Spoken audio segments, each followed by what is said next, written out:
Mesdames et messieurs, bonsoir, bienvenue à Mediapro, l'émission qui décrypte pour vous le monde du cinéma et de la télévision. Ce soir, après plusieurs numéros sur justement l'audiovisuel et la télévision, on va revenir un petit peu au cinéma pour parler du FESPACO, l'un des festivals les plus anciens après les GCC, le festival du FESPACO du Burkina Faso à Ouagadougou.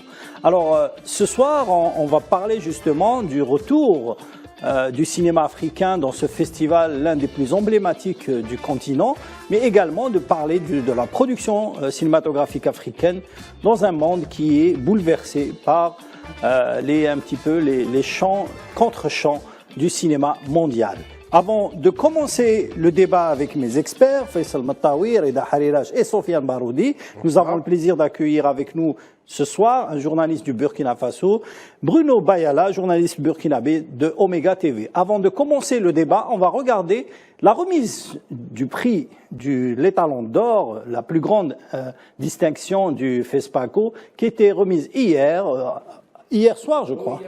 Hier soir, pour le cinéaste tunisien.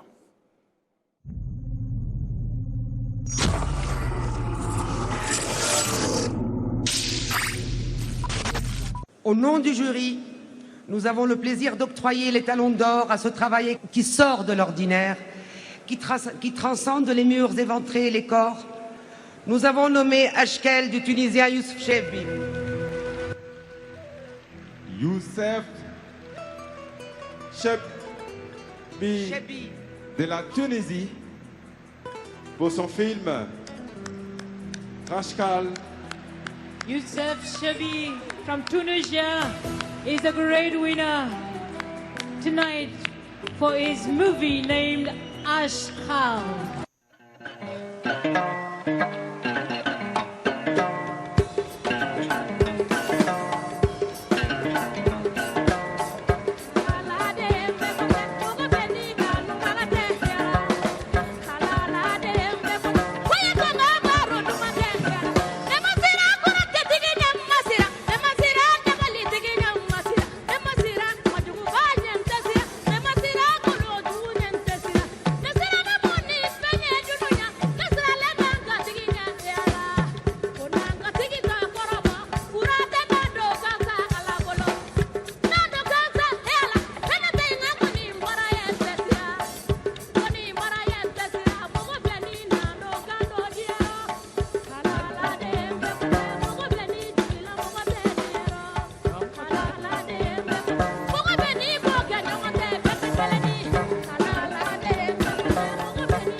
Voilà, c'était la remise des prix justement au FESPACO, une remise contrairement aux années précédentes qui ne s'est pas faite dans un stade, qui s'est faite dans un espace, une grande salle cinéma, qui Ouaga 2000, qui donne un peu l'aspect d'un festival de cinéma. En fait. Oui, c'est un festival, c'est d'ailleurs le seul festival au monde où les distributions des prix se fait avec le public, avec le public, oui, tout à fait. Vous avez été au FESPACO, nous avons été aussi par le passé, donc on n'entre pas dans ce festival avec des badges spéciaux, VIP, etc. C'est vraiment un festival populaire. C'est-à-dire que le FESPACO... Il y a une partie qui rentre avec les badges, mais une grande partie du public... populaire du public, on a assisté à des cérémonies. C'est open, comme on dit. Au fameux stade de l'amitié de Ouagadougou, là c'est la salle Ouaga 2000 qui abrite presque 6000 spectateurs. C'est vraiment un caractère populaire, ce qui est bien, parce que le cinéma devrait rester un art populaire, c'est pas un art qui est destiné uniquement à l'élite. Voilà, nous avons avec nous Bruno Bayala, journaliste du média Omega TV. Monsieur Bruno, vous êtes avec nous? Oui, je suis avec vous. Bonsoir. Bonsoir, Monsieur Bayala. Alors, d'abord, félicitations pour ce festival et un petit peu la renaissance du cinéma africain. D'abord, qu'est-ce qui diffère de cette édition des autres? J'ai pas bien compris. Qu'est-ce qui diffère de cette édition des autres éditions précédentes? Oui, cette édition, il faut rappeler qu'elle est différente par rapport aux autres éditions, d'abord à partir du thème. Cette année, le FESPACO 2023 s'est tenu sous le thème cinéma d'Afrique et culture de la paix. Et donc, c'est un thème très révélateur au regard donc, de l'actualité au Burkina Faso avec les attaques terroristes et autres. Et puis, cette année aussi, on a eu la chance d'avoir donc une réalisatrice burkinabé qui a été donc l'étalon d'argent. Donc, c'est quand même quelque chose qui a salué au regard aussi de la situation. Ça a quand même encouragé les populations à croire que malgré la situation sécuritaire, le Burkina continue malgré tout de réaliser des grands films à travers donc le film Sira qui a été donc qui a reçu, il faut le rappeler, 4 prix spéciaux. Et donc au-delà de tout ça aussi, ça a été en même temps un défi aussi pour le pays de relever ce FESPACO-là parce que c'était pas évident. Les gens disaient que le pays est victime des attaques terroristes. Est-ce qu'on aura des personnes qui vont venir pour participer, pour prendre part à cette édition? Donc cette année, le FESPACO était quand même d'une grande particularité et c'est un défi qui a été relevé pour l'ensemble du comité national d'organisation. On a vu durant cette édition un petit peu le changement de politique locale, hein, vu que la France ne dirige plus quelque part l'organisation du FESPACO. Oui. Ça, c'est une évidence parce que vous n'êtes pas sans savoir aussi que depuis quelques semaines au Burkina Faso, il y a une tension entre le Burkina et la France. Et donc, du coup, il y a un impact un peu, même on peut le dire, un impact sur beaucoup d'activités au Burkina Faso. Toutefois, il y a eu quand même des grandes structures qui ont accompagné donc, cette édition. Je veux parler de Canal+, Orange Burkina. En tout cas, il y a eu plusieurs sponsors qui ont quand même accompagné cette édition parce que croyant que ça pouvait aussi permettre en même temps aux autres aussi de savoir que malgré la question d'insécurité, les gens arrivent quand même aussi à être résilients, à vaquer à les occupations malgré tout ce qu'on entend sur le Burkina qui est peint en rouge. En tout cas, ça a été une édition, on va dire un pari réussi en même temps pour la transition burkinabé. Merci Monsieur Bayala, restez avec nous, on va poursuivre le débat sur le plateau. Sofiane Baroudi, qu'est-ce qui diffère de cette édition des autres, sachant que le FESPACO a toujours été un petit peu dirigé par l'Institut français en Afrique, et cette fois, les Burkinabés, même aussi avec d'autres pays africains voisins, ont organisé et même animé des débats, et il y a eu le salon de l'audiovisuel aussi au FESPACO.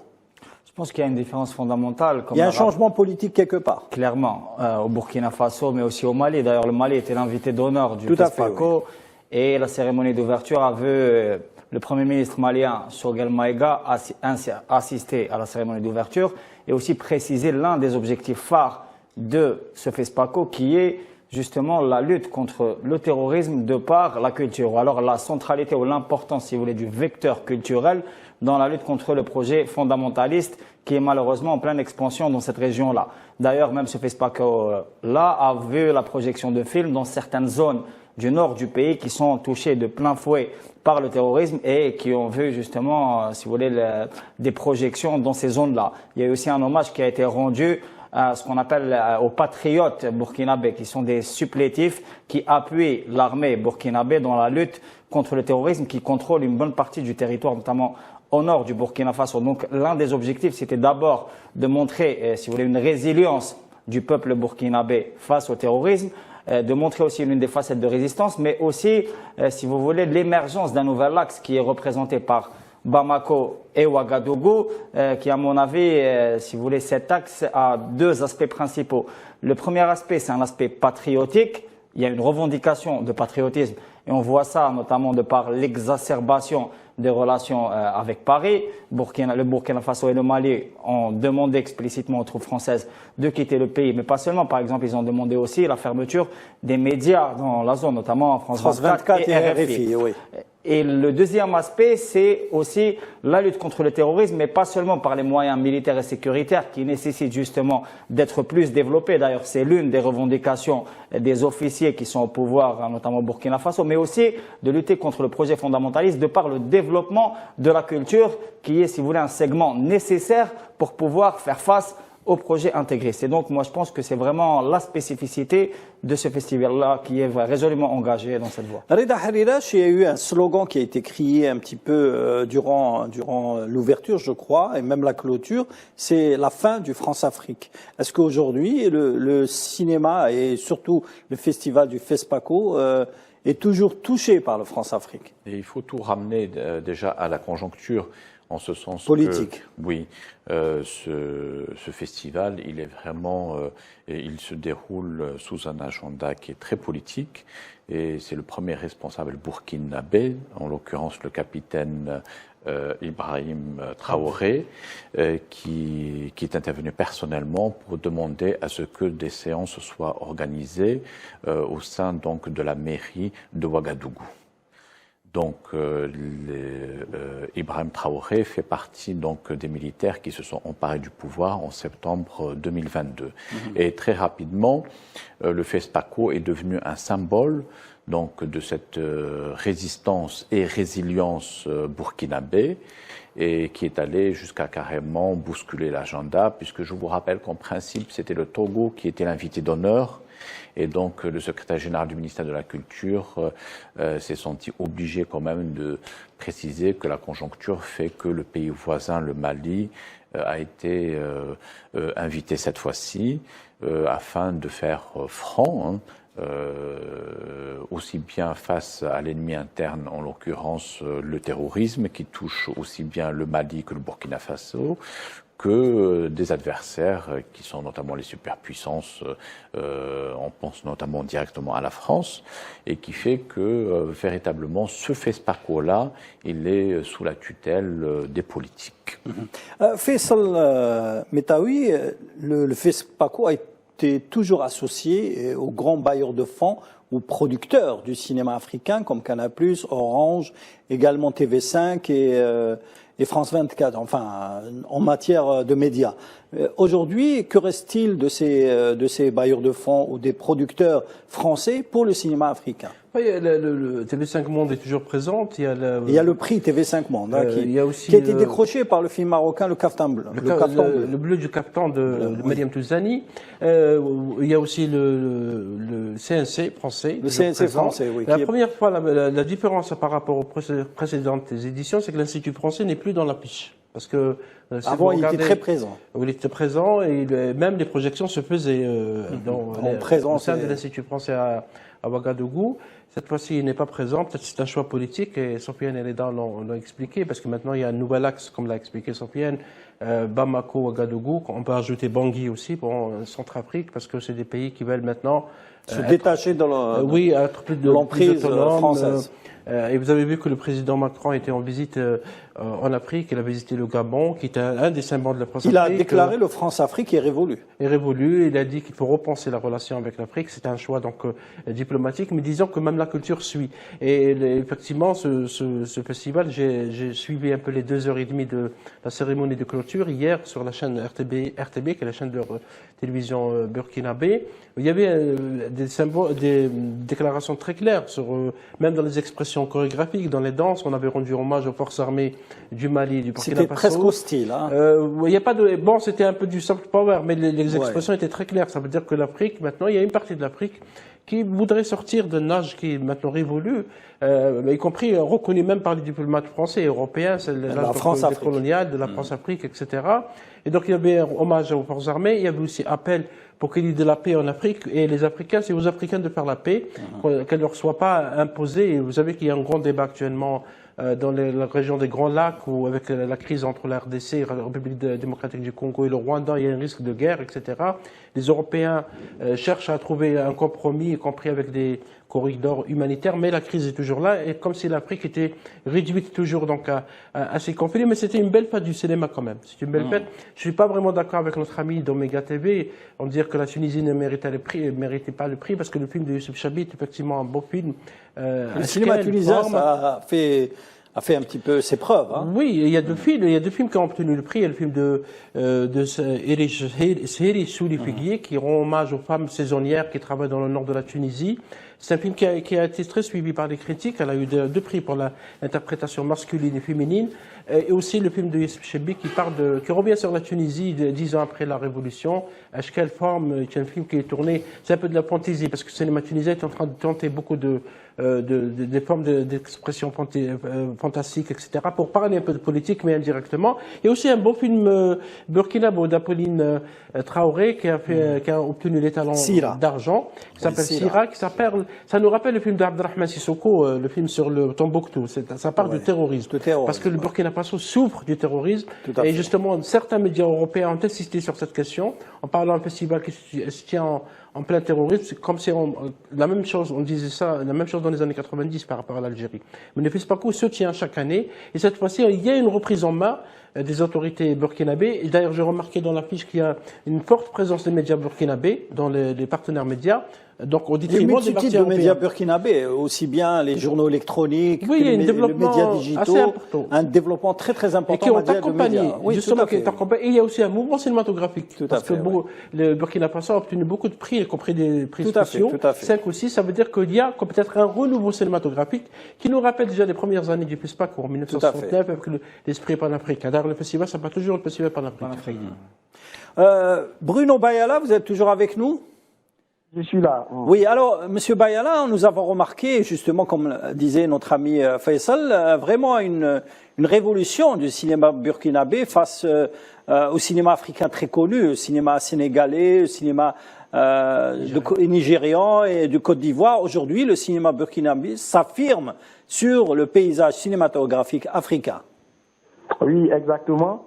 J'en veux pour preuve, comme disait l'autre à l'instant, il y a ce très beau film de la réalisatrice burkinabé, Apolline Traoré, qui s'est donc démarquée avec le talent d'argent. Il faut dire que c'est au départ, en fait, c'était un film qui devait être tourné même au Burkina. Et donc, c'était dans la région où il y avait quand même les attaques qui étaient récurrentes. Et donc, c'était précisément à Dori. Le film devait être tourné là-bas et finalement, le film a été donc tourné en Mauritanie. Cela démontre un peu à quel point la réalisatrice aussi tenait coûte que coûte à la réalisation de ce film-là qui, pour elle, il faut le rappeler, est le 5e long métrage. Hein, voilà. Et puis, elle a expliqué au collier. On voit justement à l'écran. Voilà. C'était donc un film où elle a expliqué qu'en fait, c'était au regard de la situation que traversait donc le Burkina, mais aussi certains pays frontaliers, notamment le Mali, le Niger, et puis les pays qui sont le Bénin également. Et donc c'est un film quand même qui est venu à un certain moment où les Burkinabés se disaient s'il y a une de nos sœurs qui arrive à réaliser un tel film, cela démontre un peu que la situation du Burkina préoccupe pratiquement tout le monde, même le secteur du cinéma n'est pas en marge. Et donc les spécialistes même en la matière disent le risque ou bien le danger avec ces genres de films, c'est que souvent lorsque le synopsis n'est pas bien expliqué, ou du moins il n'y a pas eu d'autres associations des spécialistes, notamment des sociologues, des historiens, des psychologues, le contenu même du film aussi pourrait donc faire la propagation aussi du terrorisme. Donc il y a eu plusieurs aspects qui ont donc facilité la réalisation de ce film, qui aujourd'hui fait la fierté même du Burkina Faso parce que le film traite exactement les réalités que vivent les populations du Burkina aujourd'hui. Donc c'est une fierté. Puis c'est un film en même temps qui vient montrer en fait les différentes situations que traversent beaucoup de pays en Afrique, notamment le terrorisme. Monsieur Bayala, justement, comment vous financez vos films? On parlait tout à l'heure justement du financement français, notamment du CNC, de TV5 aujourd'hui. Comment le cinéma burkinabé ou voisin du Mali, du Niger, etc., financent leurs films, sachant qu'il y a une production en effervescence dans la région subsaharienne? Exactement, ça a été l'une des questions qui a été donc posée à la réalisatrice burkinabé, à savoir comment est-ce qu'elle est arrivée donc financer ou d'où lui venaient donc tous ces financements là, parce qu'au départ le film qui était censé être tourné localement, qui s'est donc retrouvé en Mauritanie, du coup il y a le budget qui a pris un coup. Mais selon ce qu'elle a donné comme explication à la presse, c'est que elle a quand même une expérience dans le domaine et vu le contenu et la qualité des films qu'elle arrive à produire au moins, il y a certains partenaires qui ont estimé aussi qu'on pourrait donc l'accompagner au regard même de la pertinence du thème et puis du sérieux aussi qu'elle met dans la réalisation de ses productions. Et donc effectivement, les financements, elle dit elle en a toujours besoin, mais pour une réalisation pareille, ça a été extrêmement difficile pour elle, pour avoir donc des financements. Mais les sources des financements sont quand même diverses. C'est pas seulement une seule personne, ou bien une seule entité qui l'accompagne dans le financement de ce film-là. Mais l'essentiel, ce qu'elle retient, c'est que le film aujourd'hui montre à quel point aussi il est très difficile d'avoir certains partenaires au regard même de la crise que connaît donc la crise mondiale, on peut le dire ainsi. Et puis le Burkina aussi qui commence à se détacher de certains partenaires pour des orientations politiques et tout ça. Donc cela aussi a joué dans le financement. Merci M. Bayala, restez avec nous, on va poursuivre un petit peu le débat, mais avant cela, on va écouter le ministre du Burkina Faso qui parle justement du résultat ou du succès du FESPACO juste après la cérémonie de clôture.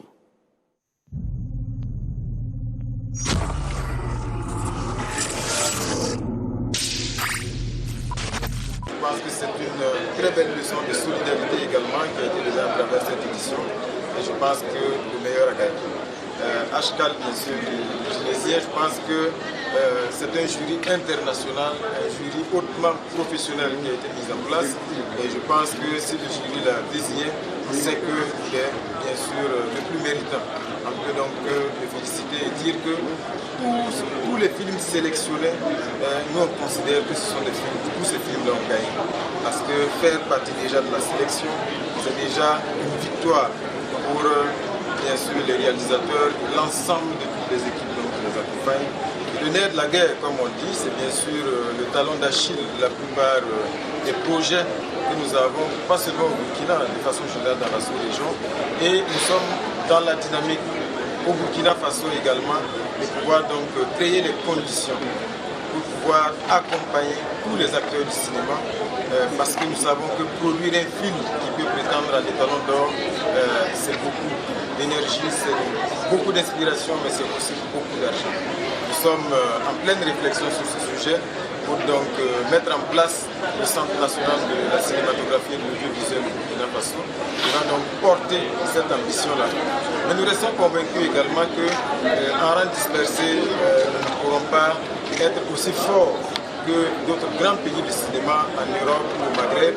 C'est pour cela qu'avec bien sûr les homologues, nous mûrissons également la réflexion pour que dans la sous-région, nous ayons des initiatives communes qui puissent accorder des financements conséquents. Parce que quand vous regardez les plateaux de cinéma, particulièrement en Afrique de l'Ouest, ce sont des plateaux de cinéma intégrés. Vous allez avoir un réalisateur burkinabé, un comédien malien, un technicien ivoirien. Donc c'est pour dire que nous avons tous intérêt aujourd'hui à travailler main dans la main parce que le cinéma, parce que la culture ne connaît pas de frontières.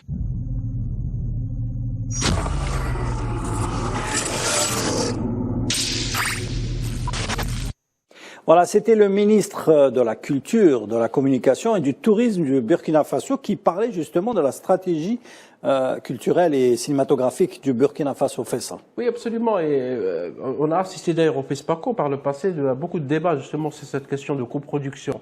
Parce que c'est aussi une chance. Vous avez vu que Apolline Traoré, qui est un espoir, un grand espoir du cinéma burkinabé, elle a eu les talons d'argent donc cette dernière édition sur le film Sirac. Et c'est tant mieux aussi que, entre parenthèses, que le cinéma africain aborde la question du terrorisme et de la présence des groupes armés en Afrique. Une grande question bien sûr, comment ces groupes armés arrivent à évoluer assez rapidement sur le terrain, notamment à obtenir des armes, ça c'est un autre débat. Mais que le cinéma africain l'aborde, c'est encore mieux. Et c'est ce que disait le ministre de la Culture, de la Communication et du Tourisme ivoirien, burkinabé, est important parce qu'il s'agit maintenant d'aller vers si vous voulez, des stratégies de coproduction, de travail ensemble. On peut coproduire un film entre le Burkina Faso, l'Algérie, le Côte d'Ivoire, le Mali et pourquoi pas d'autres pays, notamment le Kenya, parce que le Kenya est une puissance émergente en matière de cinéma. Idem pour la Somalie. Vous savez que la Somalie a eu l'étalon d'or lors de la précédente édition, malgré que c'est un pays qui a beaucoup de difficultés économiques, politiques, sécuritaires. Mais c'est quand même un pays qui arrive à produire, et donc qui est mieux qu'un travail en coproduction.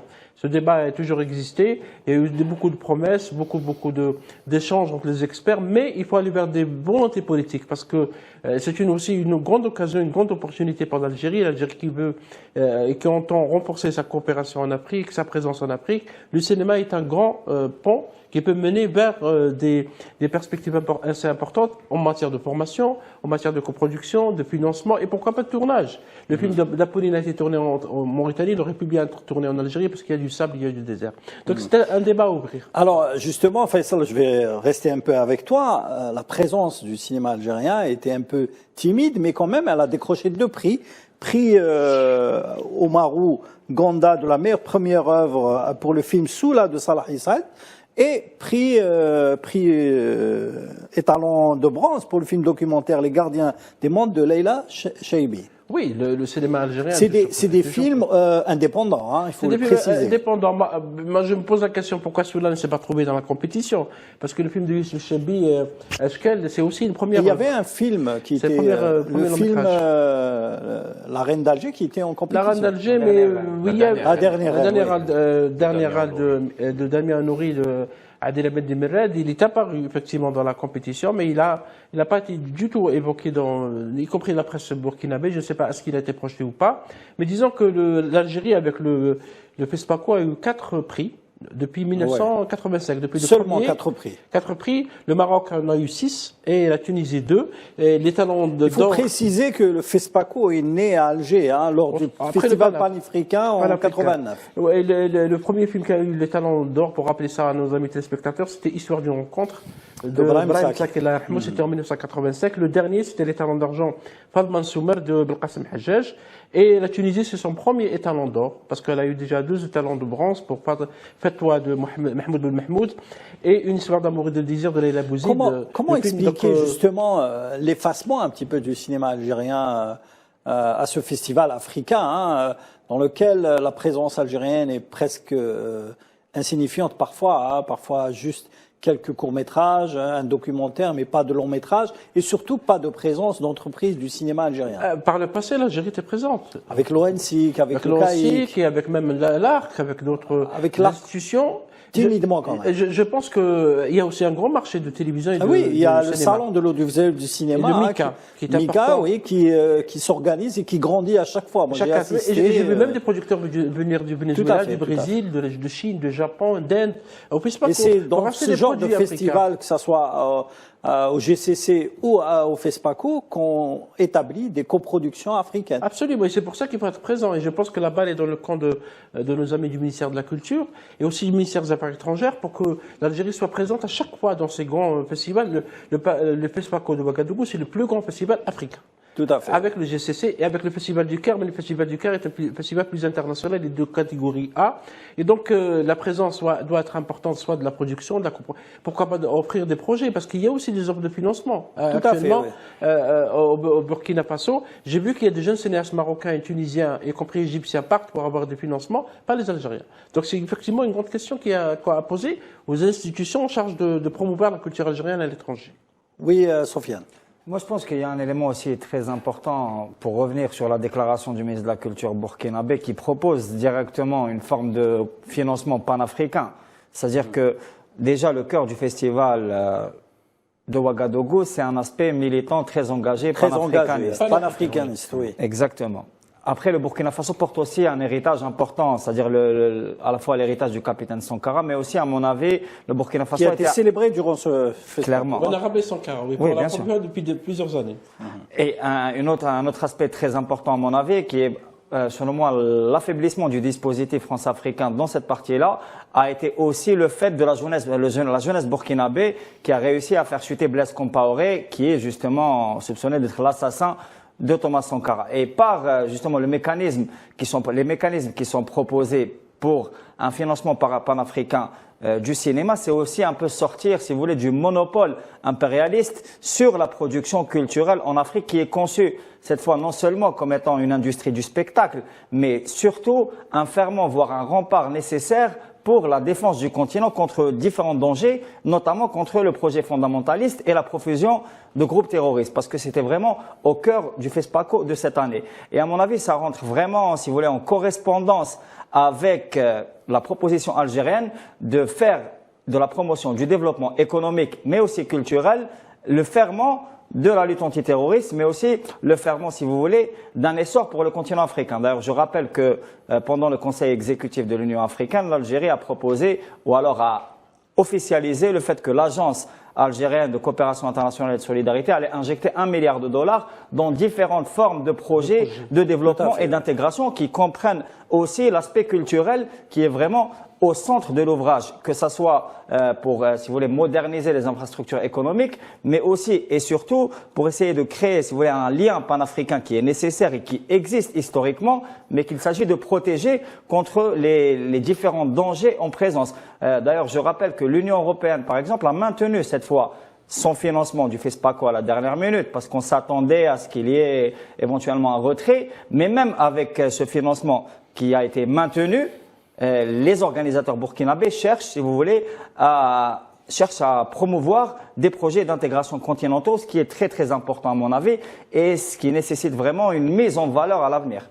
Oui, Reda. Ouais, on peut se poser des questions par rapport au fait que le film algérien, La Dernière Reine, de Damien Honouri, n'ait pas été primé. Je pense que la conjoncture ne correspond pas bien parce que... c'est aussi le contenu, peut-être le contenu du film aussi. Hein. Il n'y a pas que des aspects politiques. Non, c'est pas une question politique. C'est propre aussi à l'histoire du Burkina Faso parce qu'ils ont une reine locale et qui a été réactivée, exactement, qui a été réactivée récemment. Toujours la touche historique. Hein. Voilà, et qui est là justement le gouvernement burkinabé. Ils ont une sorte de Tinhinan local.